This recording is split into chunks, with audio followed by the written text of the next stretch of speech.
Bismillahirrahmanirrahim. Assalamualaikum warahmatullahi wabarakatuh. Selamat pagi, siang, sore, malam, kapanpun kalian menyimak video pembelajaran di channel Explore Biologi. Pada video kali ini, kita akan melanjutkan materi prakarya dan kewirausahaan pada kelas 10, yaitu pengolahan makanan awetan dari bahan nabati. Jika di video sebelumnya, saya sudah memberikan pendahuluan, serta memberikan video tentang bagaimana merencanakan usaha makanan awetan dari bahan nabati. Pada video kali ini saya akan coba jelaskan bagaimana sebuah makanan awetan dari bahan nabati itu bisa diolah, ya. Nah, pertama kita akan mempelajari yang namanya teknik dari pengawetan bahan pangan secara umum, baik itu nantinya nabati ataupun hewani. Nah, teknik tersebut ada dua. Yang pertama secara fisik, ya. Pengawetan bahan pangan, kalau fisik ya berarti dengan cara melakukan tindakan fisik pada bahan pangannya. Jadi yang diawetkan adalah luarannya gitu ya. Contoh misalnya kalau kamu di rumah punya kulkas, nah itu adalah contoh bagaimana kita mengawetkan bahan makanan secara fisik. Dan mungkin dengan mengubah suhunya, biasanya kan contohnya kayak daging, itu kan kalau hewani ya, atau misalnya sayur ditaruh kulkas, beberapa diantaranya kayak telur segala macam, itu supaya lebih awet katanya. Dan itu memang benar salah satu teknik. Sementara yang kedua adalah kimiawi. Kalau kimiawi berarti pengawetan bahan pangan secara biokimia dan umumnya, itu ditambahkan senyawa pengawet. Jadi ada yang namanya zat pengawet makanan. Ya, dalam takaran tertentu itu diperbolehkan untuk digunakan pada makanan. Nah, ini contohnya beberapa zat pengawet tadi. Nah, contoh dari pengawetan fisik seperti tadi yang saya sebutkan, ada yang pertama misalnya pemanasan. Kalau pemanasan itu biasanya dilakukan untuk bahan padat, tapi tidak efektif untuk yang mengandung gugus fungsional. Contoh, terasi dan roti itu tidak cocok diawetkan secara pemanasan. Ya, karena nantinya bisa mengakibatkan kandungan dari roti atau terasi tersebut jadi berkurang. Lalu yang kedua pendinginan. Kalau pendinginan ya berarti dilakukan dengan cara memasukkan makanan ke dalam lemari es atau kotak es. Kalau sekarang kita kenalnya kan lemari es atau kulkas. Di zaman dulu itu ada yang namanya kotak es. Jadi di dalamnya isinya es dan sudah diatur suhunya gitu. Contohnya susu, daging itu adalah contoh dari pendinginan. Lalu yang kedua pembekuan. Nah, beda. Kalau pendinginan berarti dimasukkan ke dalam suhu masih di atas 0 derajat Celcius. Biasanya ya masih suhu mungkin 5 atau 6 derajat Celcius hanya untuk mengawetkan saja dinginnya, gitu kan? Sementara kalau pembekuan itu harus berada di bawah titik beku air. Kalau saya tidak salah 0 derajat Celcius ya, di bawah suhu tersebut. Lalu yang keempat adalah pengasapan. Nah, kalau pengasapan, ini adalah merupakan sebuah perpaduan dari teknik pengasinan dan pengeringan. Biasanya kan kalau kamu lagi bakar jagung ya, biji jagung ikan asap itu kan diasapkan namanya. Nah, itu adalah contoh dari pengawetan fisik. Nah, nantinya pengasapan bisa dibagi jadi dua. Ada hot smoking atau pengasapan panas dan pengasapan dingin. Ada yang namanya pengasapan dingin, jadi biasanya dikasih asap yang memang dingin, yang merupakan hasil uap dari es biasanya, atau cold smoking tadi ya. Lalu yang kelima, ada pembuatan acar. Kalau pembuatan acar itu sering dilakukan pada sayur dan buah. Banyak tuh, kayak misalnya bikin asinan, itu juga termasuk contoh dari pembuatan acar. Biasanya bakteri akan mati jika terendam pada larutan asam cuka 4-8%. Nah, untuk memperbaiki rasanya, itu biasanya akan diberi garam, gula, dan beberapa bumbu yang lain tergantung dari tujuannya. Gitu. Nah, kalau tadi secara fisik, sekarang secara kimiawi. Kalau secara kimiawi, maka ada beberapa cara ya. Yang pertama adalah pengasinan. Kalau pengasinan itu menjaga supaya makanannya itu tidak berair, gitu ya. Biasanya dikasih garam dengan harapan garamnya itu bisa memancing airnya keluar. Nah, kenapa kayak gitu? Karena untuk mencegah bakteri tumbuh dan merusak makanan. Karena air itu dengan situasi yang lembab, kondisi yang lembab itu bisa memicu tumbuhnya bakteri. Kalau bakteri yang sudah tumbuh, ya bakteri tersebut akan menginvasi makanan tersebut. Contoh daging, telur, ikan, buah-buahan itu bisa dipakai teknik pengasinan ini. Lalu yang kedua, pemanisan. Nah, ini mirip kayak pengasinan. Kalau pemanisan biasanya dikemas dengan gula ya, dikeringin dulu terus dimasukkan atau dikemas dengan gula. Gulanya yang kayak gimana, Pak? Bisa macam-macam. Bisa pakai kristal yang masih gula batu ya, atau gula yang memang sudah pasir, nah, atau yang bahkan berupa cairan, atau misalnya kalau pakai larutan yang manis boleh nggak, Pak? Boleh. Contoh madu, sirup ya, itu juga boleh. Itu namanya pemanisan. Nah, gula juga digunakan nantinya dalam teknik pengalengan dan pembekuan buah-buahan. Kenapa? Karena untuk meningkatkan rasa, tekstur, dan mempertahankan warna dan bentuk alami. Jadi kalau kamu pernah makan misalnya buah kaleng atau makanan-makanan kaleng, itu beberapa teknik diantaranya ada yang pakai pemanisan. Itu karena dianggap itu bisa menjaga rasa. Nah, yang terakhir adalah pemberian bahan pengawet. Kalau pemberian bahan pengawet itu biasanya pada bahan cair atau yang mengandung minyak. Ya. Misal ada kalsium propionat atau natrium propionat. Itu untuk menghambat pertumbuhan kapang, itu mirip-mirip ya. Lalu ada asam sorbat ya untuk menghambat pertumbuhan kapang juga, tapi dalam makanan yang lebih spesifik kayak keju, sirup, buah kering, dan lain-lain. Nah, kemudian sekarang kita akan belajar yang teknik selanjutnya, yaitu pengalengan. Pengalengan sendiri, saya rasa di zaman modern ini bukan merupakan suatu hal yang asing lagi gitu ya. Bahkan saat mungkin beberapa di antara kamu yang mendapatkan bantuan dari pemerintah, bansos, dapat sarden gitu kan ya, atau opor ayam dalam kaleng, itu sudah bukan merupakan hal yang asing lagi. Nah, pengalengan ini sendiri itu adalah sebuah cara di mana dia menggabungkan teknik kimia dan fisika. Jadi ditambahkan bahan pengawet dan juga dibuatkan ruang hampa dalam kaleng. Makanya hampir tidak pernah atau jarang sekali isi dari makanan kaleng itu full. Biasanya tetap ada ruang kosong atau ruang hampanya.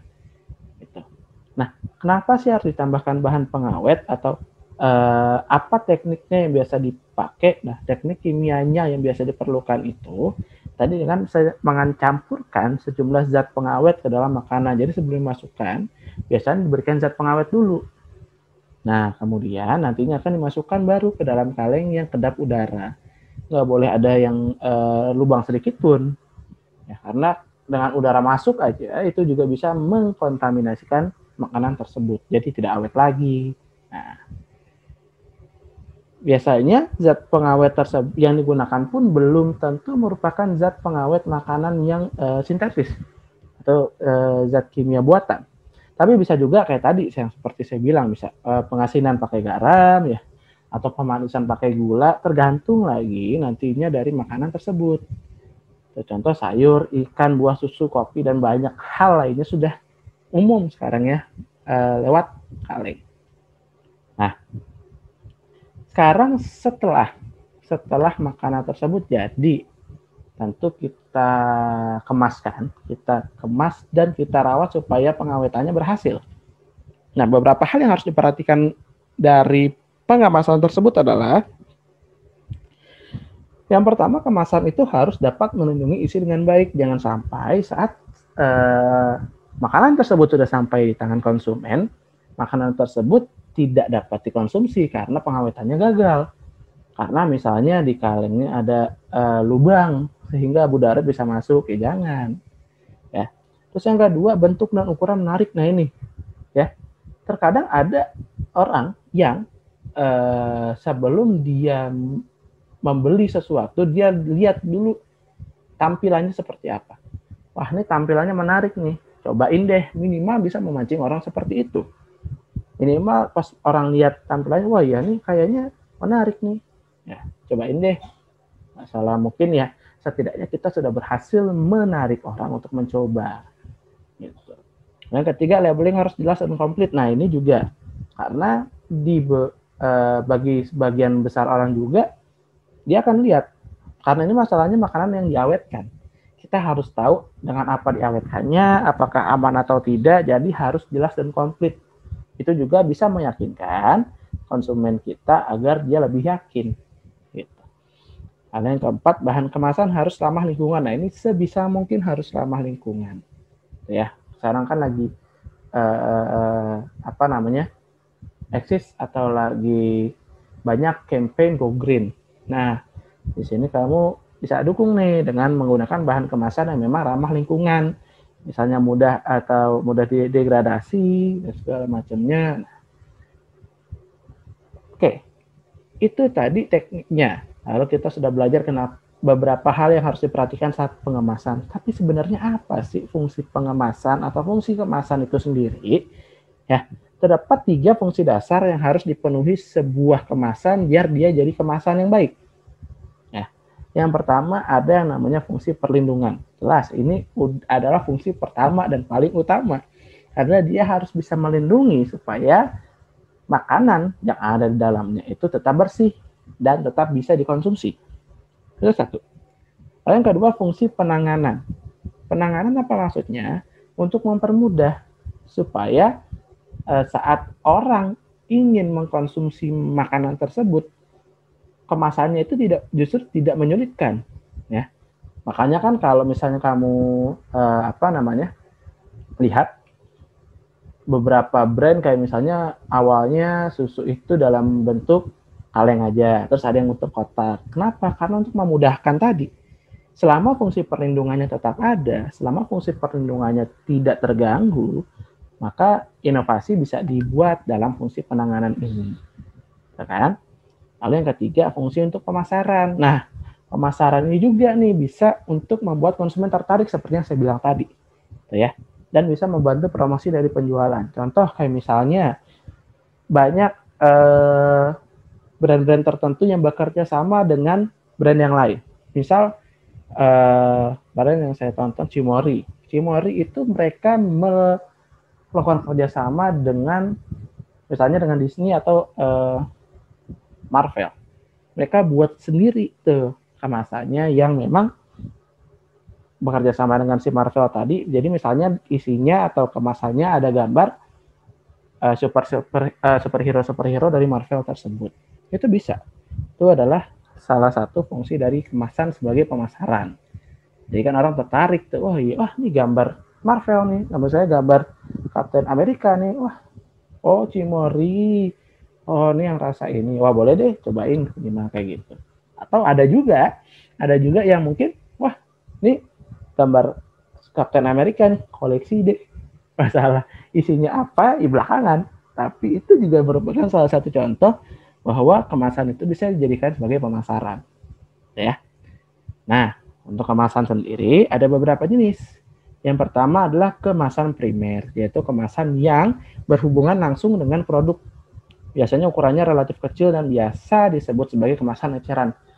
Kalau kamu pernah lihat misalnya susu bubuk yang dijual secara eceran rencengan, nah itu adalah kemasan primer.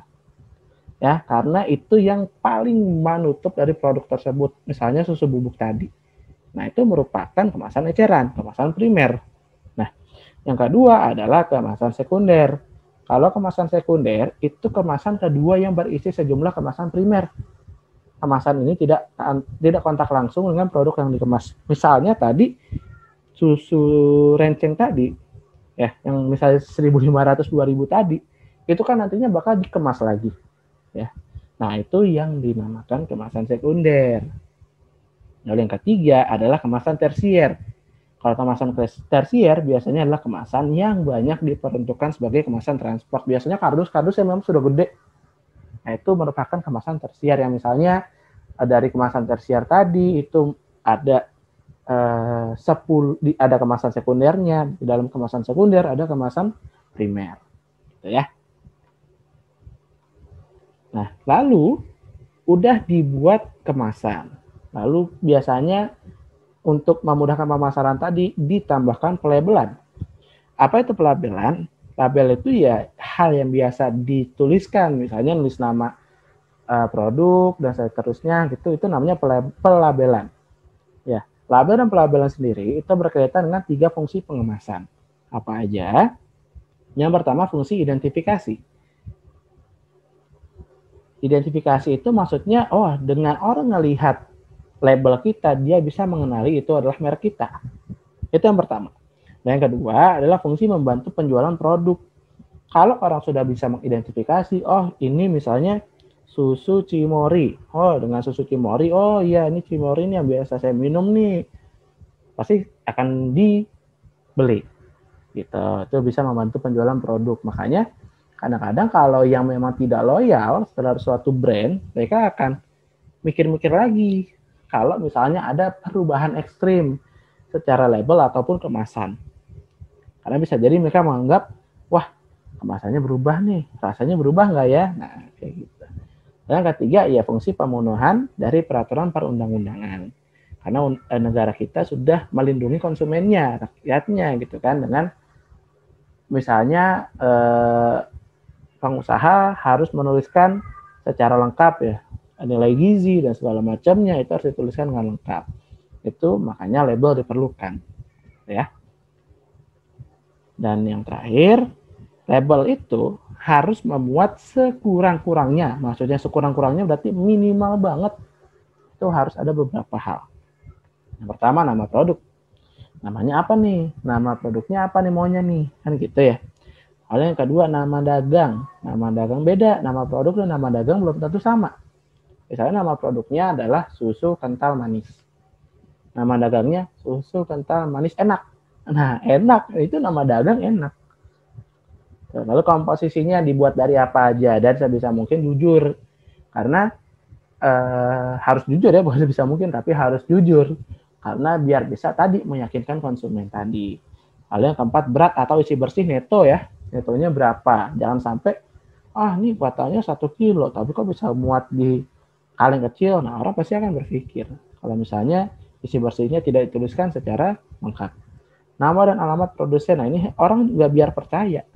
Ya, karena mungkin ada beberapa hal yang, wah ini kayaknya bagus nih. Mungkin bisa dipesan secara grosir atau apa. Itu bisa mengontak langsung.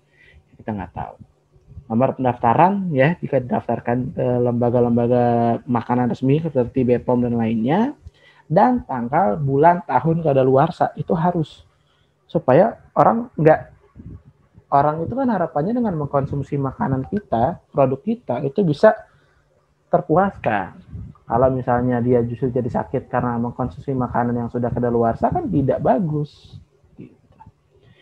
Lalu yang terakhir adalah kode produksi. Oke, saya rasa cukup di situ saja. Sampai sini dulu untuk video pembelajaran kali ini, cukup lama ya. Semoga bermanfaat untuk kalian yang sudah menyaksikan video ini. Jika terdapat salah kata, saya mohon maaf. Sampai berjumpa di video pembelajaran selanjutnya. Wassalamualaikum warahmatullahi wabarakatuh.